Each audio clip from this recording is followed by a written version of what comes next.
নমস্কার, আমি পার্থজিৎ। আপনারা দেখছেন আওয়াজ বেঙ্গল।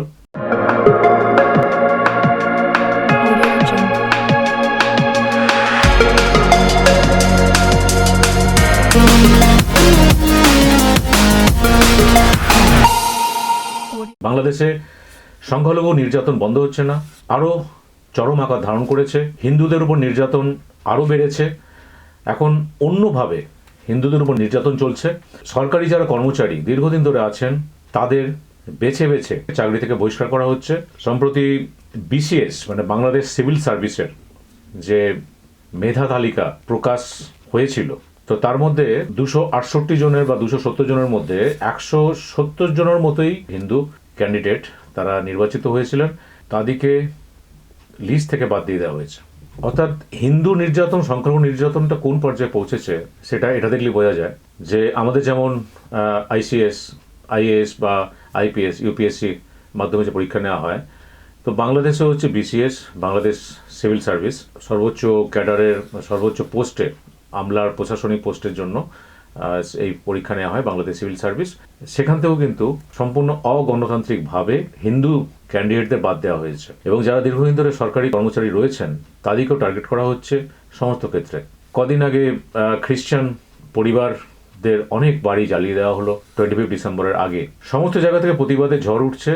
ইউএস থেকে আমেরিকান সিনিয়র পলিটিশিয়ান যারা, তারা প্রতিবাদ করছেন, কিন্তু মোহাম্মদ ইউনূস সরকারের কোনো হেলদোল নেই। তদারকি সরকার, অবশ্যই নির্বাচিত সরকার নয়। মনে করছেন যে পাকিস্তানের সঙ্গে যে নতুন বন্ধুত্ব, নতুন যে প্রেম বা নতুন যে হানিমুন পর্ব শুরু হয়েছে, তাতে হয়তো বাংলাদেশকে তারা বাঁচিয়ে দেবে। যার জন্য পাকিস্তান থেকে যে কন্টেনার জাহাজ আসছে, কন্টেনার নিয়ে আসছে, তার মধ্যে বিস্ফোরক আসছে বলেও অভিযোগ উঠছে। সেই বিস্ফোরক কার বিরুদ্ধে ব্যবহার করবে সেটা তো সময় বলবে।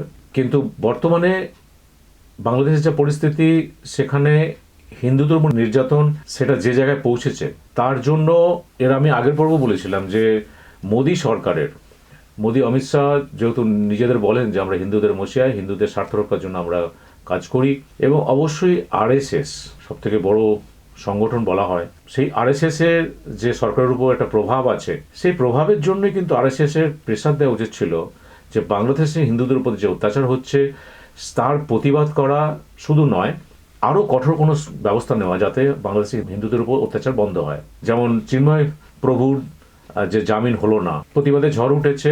পশ্চিমবঙ্গের অভিষেক ব্যানার্জি বলেছেন, সেকেন্ড ইন কমান্ড তৃণমূলের, যে বিচার ব্যবস্থা নিয়ে কটাক্ষ করেছেন বাংলাদেশের, এবং এটা বলেছেন যে 2014 পরে বাংলাদেশের মতো রাষ্ট্র ভারতকে ধমকাচ্ছে।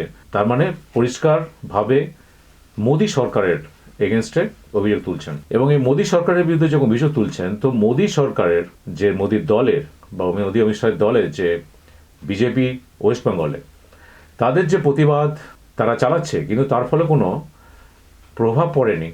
বাংলাদেশে হিন্দুদের উপর অত্যাচারের বিরাম নেই। উপরে কিছু সংখ্যাগরিষ্ঠ মুসলিম সাথ দিচ্ছেন যাতে এই অত্যাচার বন্ধ হয়, কিন্তু মুশকিলটা হচ্ছে যে অধিকাংশ এই যে হেফাজত, আগে বলেছে হেফাজত ইসলাম এবং জামাত, বিএনপি এবং অবশ্যই আনসারুল বাংলা সহ আরও বেশি জঙ্গি সংগঠন যারা, তাদের যে মেন ফেসগুলো, তারা কিন্তু সক্রিয়ভাবে এই বিরোধিতায় তারা সাপোর্ট করছে, হিন্দু বিরোধিতা বা সংখ্যালঘু বিরোধিতা এবং অবশ্যই ভারত বিরোধিতা।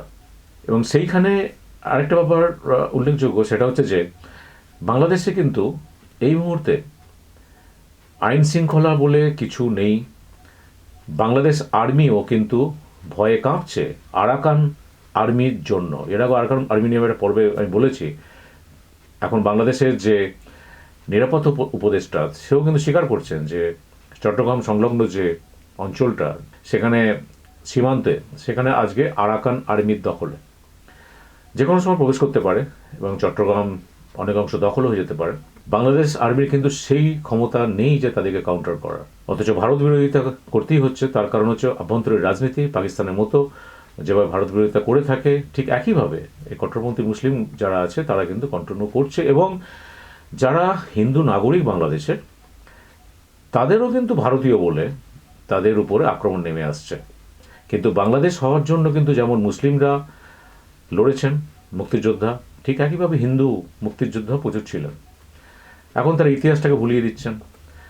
ইতিহাসের পাঠ্যক্রম থেকে তারা মুজিবুর রহমানের যে ভূমিকা সেটা অনেক কেটে চেটে ছোট করে দিয়েছে, এবং সেখানে জিয়াউর রহমানকে আরও বেশি করে তুলে আনা হচ্ছে, এবং অবশ্যই হাসিনাকেও বাদ দেওয়া হয়েছে, হাসিনার যে কার্যকলাপ, তার যে অ্যাক্টিভিটি।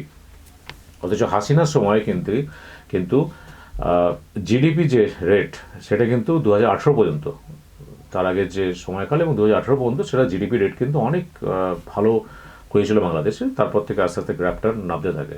সব মিলিয়ে বাংলাদেশের সঙ্গে যে সম্পর্ক এই মুহূর্তে ভারত সরকারের ঠিকভাবে বোঝা যাচ্ছে না, কারণ বাংলাদেশের মতো একটা সত্যি সরকার, যারা কট্টরপন্থী ইসলাম দলগুলো, তারা প্রকাশ্যে কিন্তু ভারত বিরোধিতা করছে, পাকিস্তানের থেকেও আরও বেশি চড়া মাত্রায়। ওয়েস্টবেঙ্গলের সিএম মমতা ব্যানার্জিও কিন্তু পরিষ্কার বলেছেন যে এটা ভারত সরকারের আরও বেশি কঠোরভাবে প্রতিবাদ করা উচিত।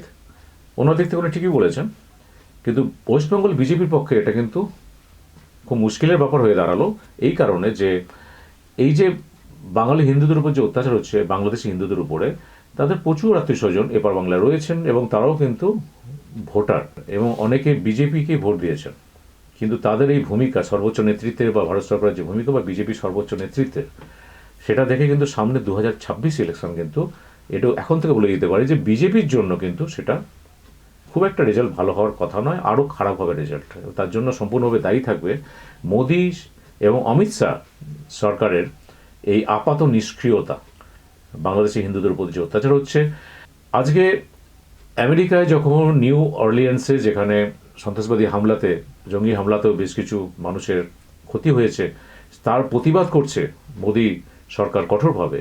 একইভাবে যদি প্রতিবাদটা উনি করতেন যে বাংলাদেশি হিন্দুদের উপর যে অত্যাচার হচ্ছে, প্রচুর বাংলাদেশি হিন্দু মেয়েকে তুলে নিয়ে যাওয়া হচ্ছে, তাদের উপর যে অত্যাচার, বাংলাদেশি পরিবারগুলোকে শেষ করে দেওয়া হচ্ছে, হিন্দু পরিবারগুলোকে তাদের চাকরি থেকে বরখাস্ত করা হচ্ছে, সব মিলিয়ে তাদের জনজীবন ব্যতিব্যস্ত করে তুলেছে, এবং তারা অসম্ভব আতঙ্কজনক একটা পরিস্থিতির মধ্যে রয়েছে, সেটা মোদী সরকার দার্থহীন ভাষায় সেইটা কিন্তু প্রতিবাদ করতে পারত, কিন্তু সেই প্রতিবাদটা আমরা দেখিনি।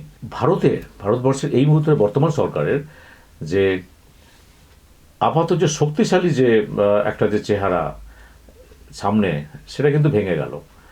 তো তার ফলটা কিন্তু অবশ্যই ভোগ করতে হবে। তার কারণ এই বাংলাদেশের সঙ্গে যে সীমান্ত, সেটা হচ্ছে প্রায় 4000 কিলোমিটার উপরে বাংলাদেশের সঙ্গে, এবং তার মধ্যে আগেও বলেছি যে ওয়েস্টবেঙ্গলের সঙ্গে সীমান্ত 2000 কিলোমিটারের বেশি। বহু জায়গাতে কিন্তু সীমান্তে কাঁটাতার নেই, এবং সেখানে জঙ্গি অনুপ্রবেশ হচ্ছে, জঙ্গি ধরা পড়ছে, এবং সেটা ওয়েস্টবেঙ্গল শুধু না, ভারতবর্ষের জন্য আশঙ্কাজনক, বিপজ্জনক। এবং যতই বল ঠালঠালি হোক যে বিএসএফ তারা কাজ করছে না ঠিকমতো, যার জন্য অনুপ্রবেশ হচ্ছে, সেন্ট্রাল বলছে বা বিজেপি বলছে যে এই যে পাসপোর্ট জালিয়াতি হলো, ভেরিফিকেশান ঠিকমতো হচ্ছে না, সেটা স্টেট পুলিশের কাজ, তার জন্য এই পাসপোর্ট জালিয়াতি, এবং অবশ্যই নাম ভারিয়ে যে প্রবেশ করছে ওখান থেকে জঙ্গি, তার সঙ্গে ওয়েস্টবেঙ্গল গভর্নমেন্টের যোগাযোগ আছে, বিজেপির অভিযোগ। আবার ওয়েস্টবেঙ্গল গভর্নমেন্ট অভিযোগ করছে যে সেন্ট্রাল গভর্নমেন্টের বিএসএফ ঠিকমতো তার দায়িত্ব পালন করছে না। সব মিলিয়ে দুটো সরকার, রাজ্য সরকার এবং কেন্দ্রীয় সরকার, দুজনের কোর্টে বল ঠেলছে।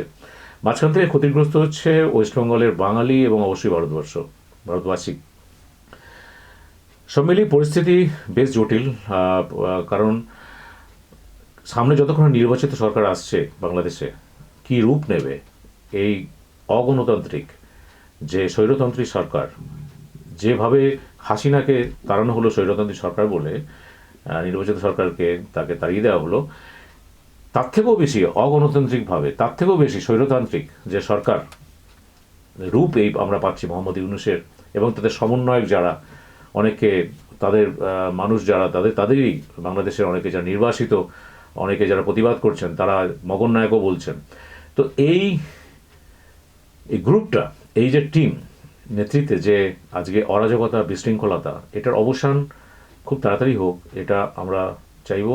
শেষ করার আগে আমি আবার বলবো যে বাংলাদেশ, আমরা কিন্তু জসীমউদ্দিনের বাংলাদেশ চাই, আমরা আরও জালি মাতব্বরে বাংলাদেশ চাই, আমরা লালন ফকিরের বাংলাদেশ চাই, আমরা আব্দুল করিমের বাংলাদেশ চাই, আমরা আখতারুজ্জামান ইলিয়াসের বাংলাদেশ চাই।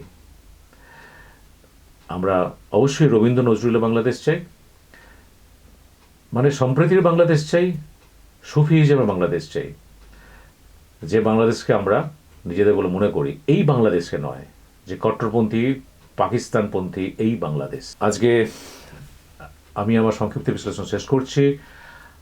আপনারা সঙ্গে থাকুন। নমস্কার। জয় ভারত, জয় বেঙ্গল।